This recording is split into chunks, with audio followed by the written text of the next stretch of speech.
What's up, y'all? You rocking with Moochie, and this is Moochilla's review. So hit the hammer, cause you came through. Ew.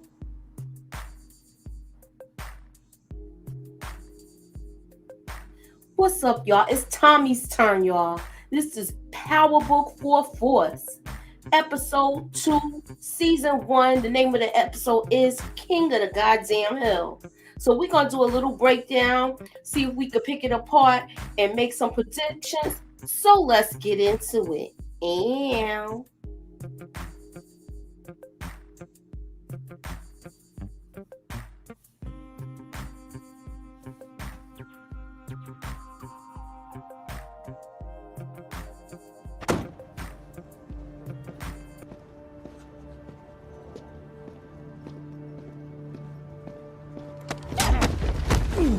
Who the fuck told you I was here?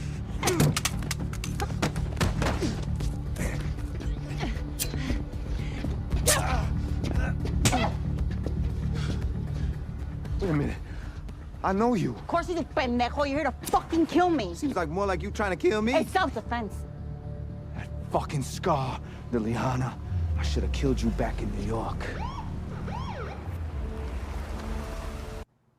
so Tommy is looking at the skyline of Chicago, and he's reminiscing about Lakeisha and Cash, and he's thinking about them. So Tommy gets a call from his brother JP, and he goes to JP's bar, and he finds out it was shot up. Now we see the scene where it's just Uzi that's out the window with a silencer on it, and it gets shot up, and JP is there cleaning up the bar and tells Tommy that he has medical bills from the father, and this is a spot that him and his father owned, and the club has been shot up 3 times in the past year. So Tommy tells JP that someone's trying to get your attention. Tommy gives JP $10,000 and tells him to take care of the windows, and JP tells him that that's not enough and he needs more money. And he said, well, you know what? I got a way of making more money. I'm gonna get back to you later. And then he sees a spot that's advertising that it's for rent. It's an old firehouse. So he's jotting that down to look up on it later.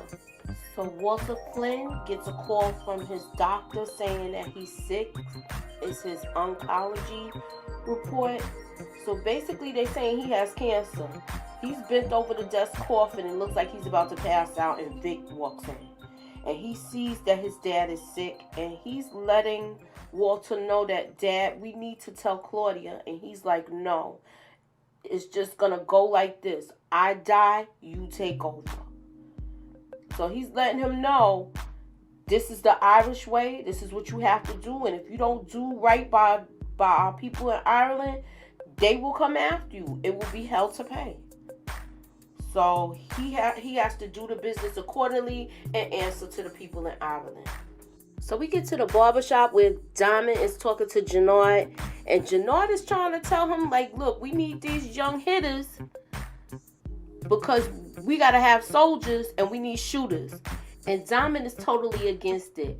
He's like, they got a short lifespan, keep them far away from me. And when they start shooting up stuff, they kill like 15 people.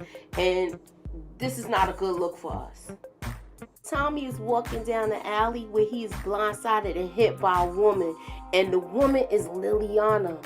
She's from like the first season of Power. And Tommy wanted to kill her back in the day, and Ghost was against it. And she heard that there's a white boy in town, so she kind of put 2 and 2 together, figured it was Tommy, and figured he was looking for her, and she wanted to get the drop on him first. But then a cop comes, sees that, and they stop fighting.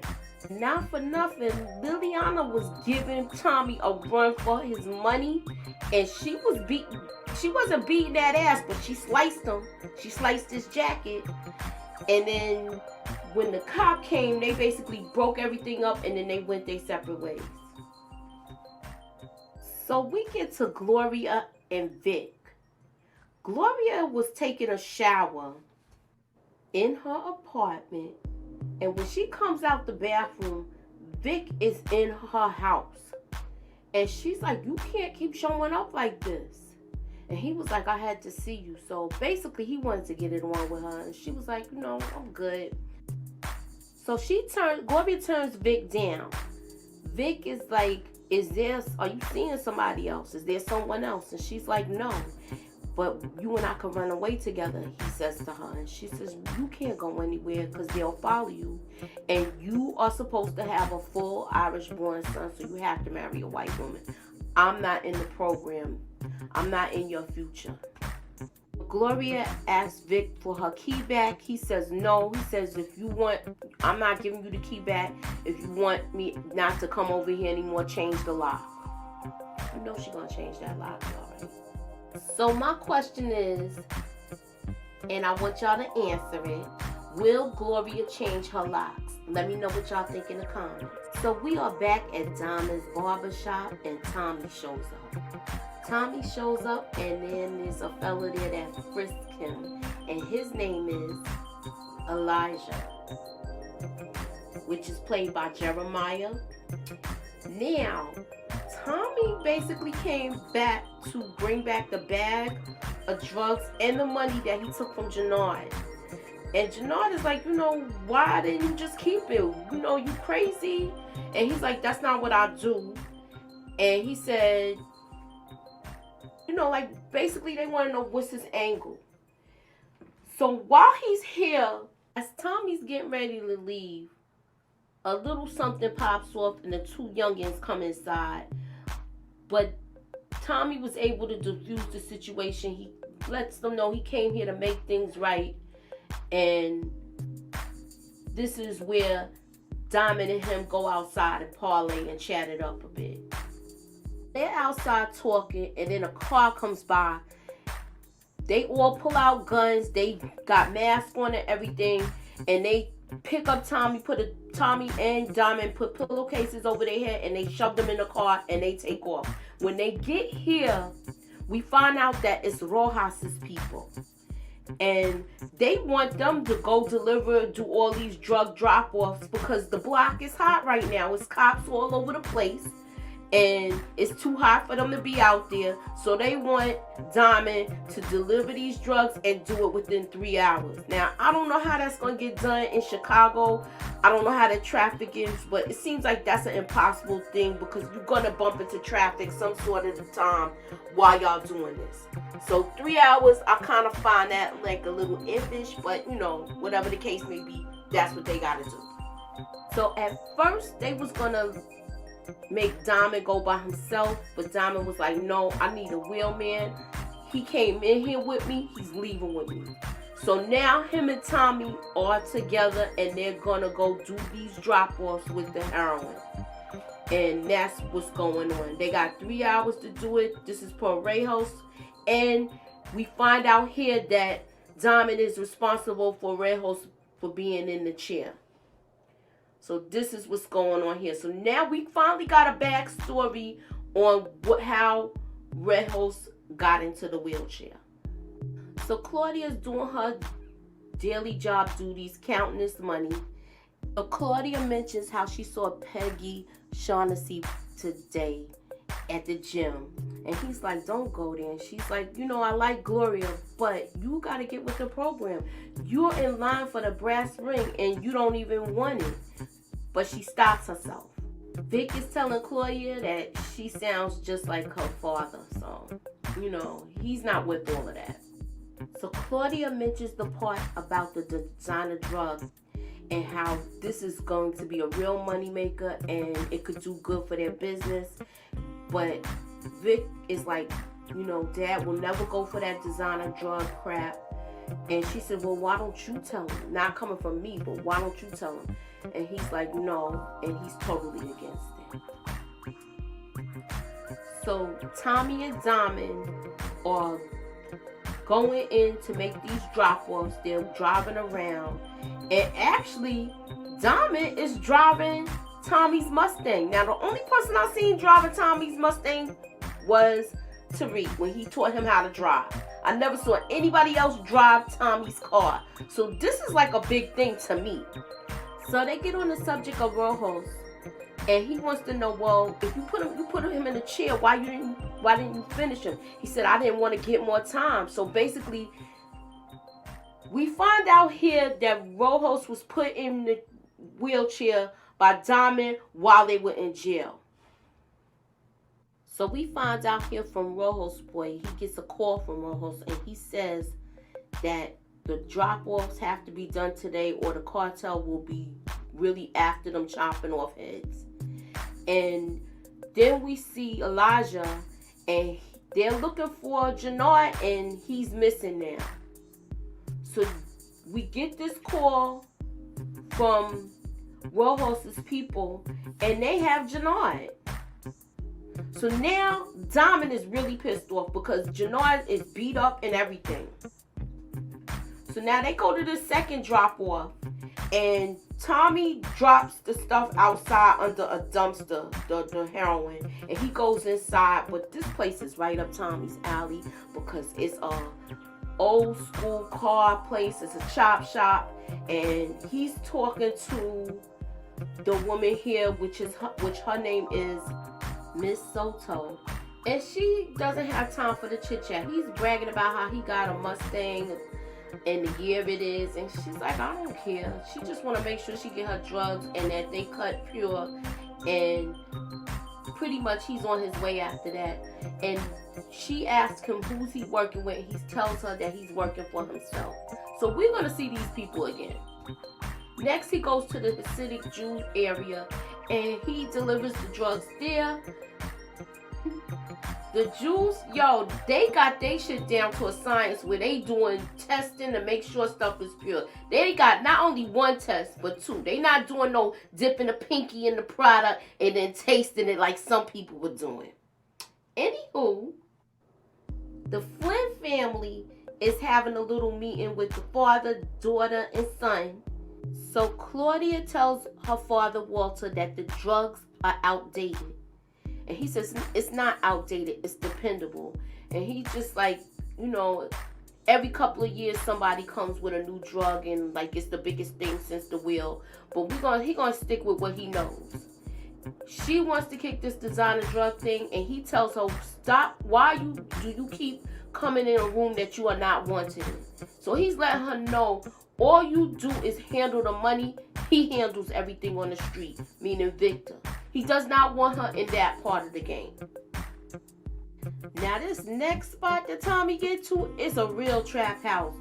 Dope heads in it, laying up and everything. And the person that's in charge, he looked like a fiend too. But he gives him the product. The guy tests it by actually taking a bump. And he freaking nods out. He nods out. Tommy gets the money, but he's taking a while to come out.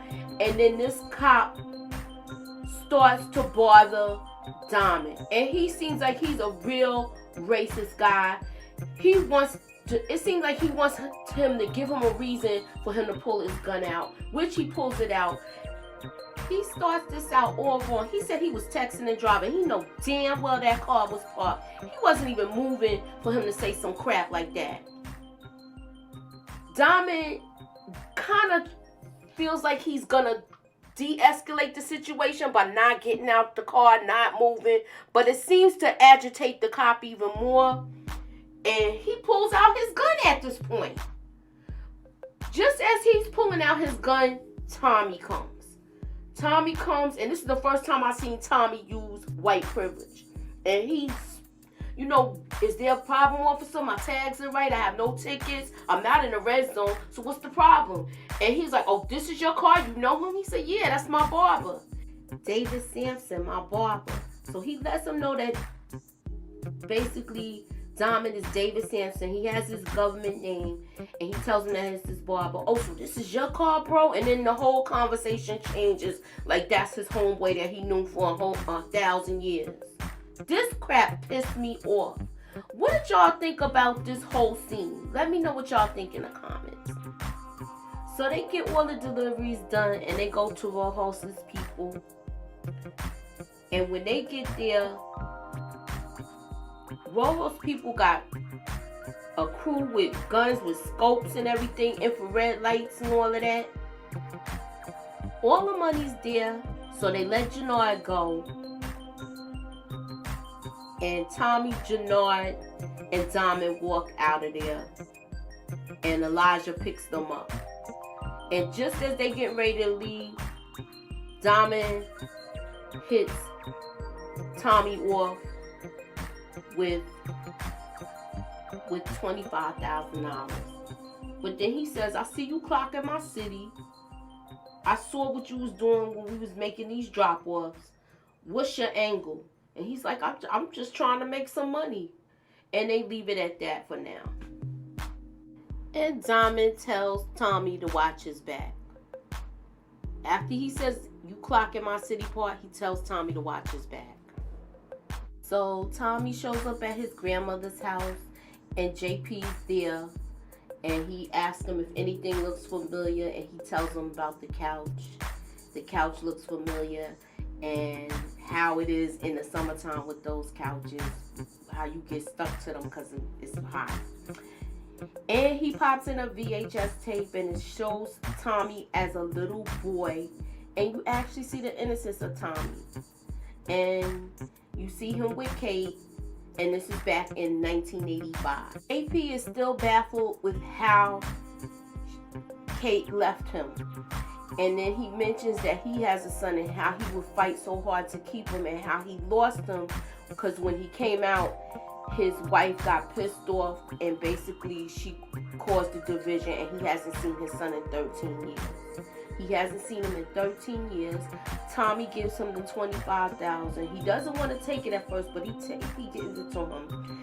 And he says it's for the club or whatever you need the money for. I told you I had money coming. So Tommy texts Gloria and asks her, can he stop by the bar later? And he heads out there. Before he stops by to see Gloria, he takes care of some business, and he takes care of Rojos' people.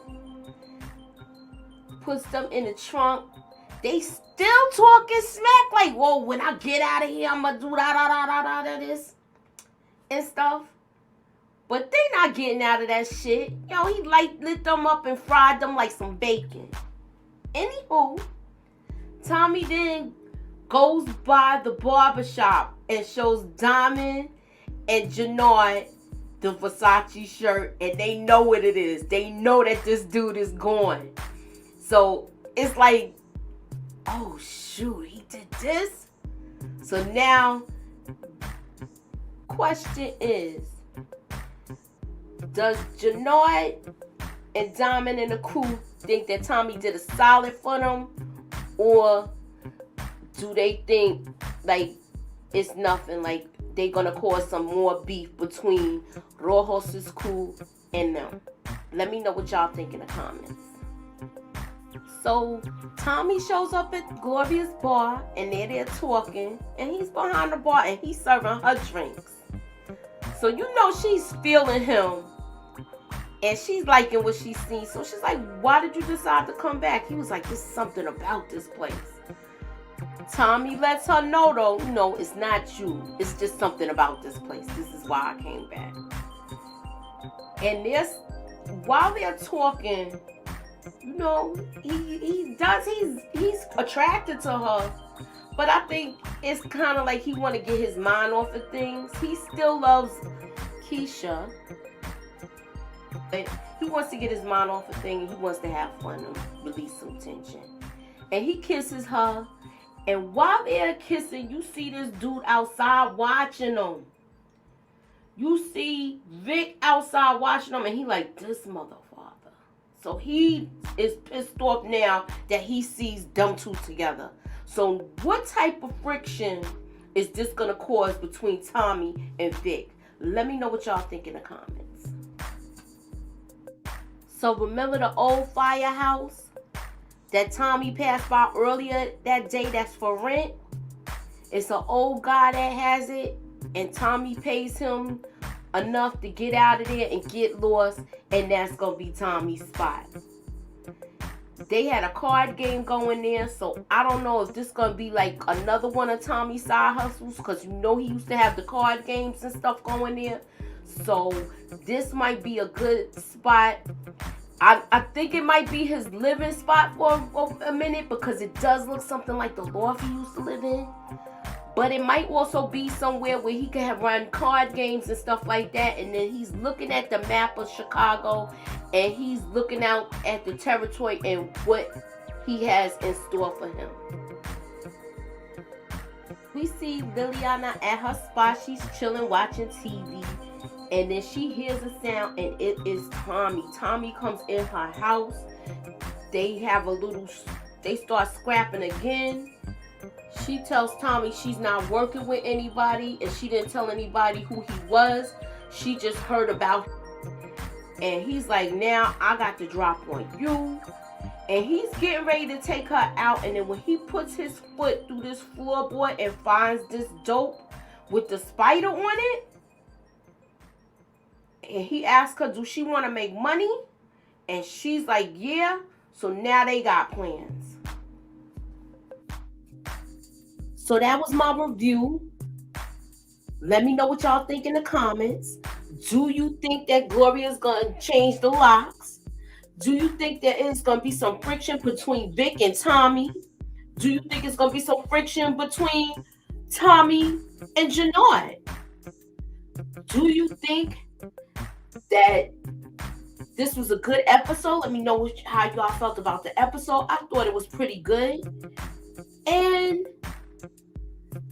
if you don't know what to say, please hit the hammer and let me know y'all stop by. Later. Ow.